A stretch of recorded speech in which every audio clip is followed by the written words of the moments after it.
Make sure to like this video and subscribe.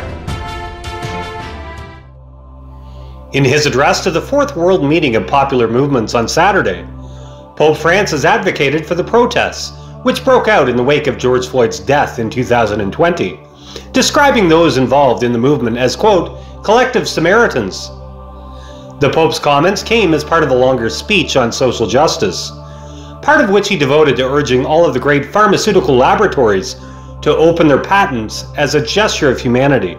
His comments were addressed to the members of popular movements, an initiative created by the Pope, and which describes itself as grassroots organizations and social movements established around the world by people whose inalienable rights to decent work, decent housing, and fertile land and food are undermined, threatened, or denied outright.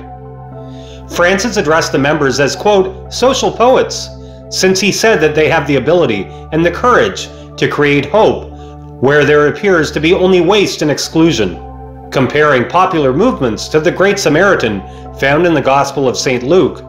The Pope said that he is reminded of the death of George Floyd, the 46-year-old African-American who died at the hands of Minneapolis policeman Derek Chauvin, when he thinks of the famous parable. Do you know what comes to mind when, together with popular movements, I think of the Good Samaritan?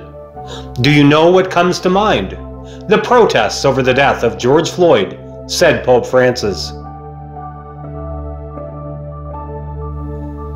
To get the full story, click the link in the description to LifeSite News.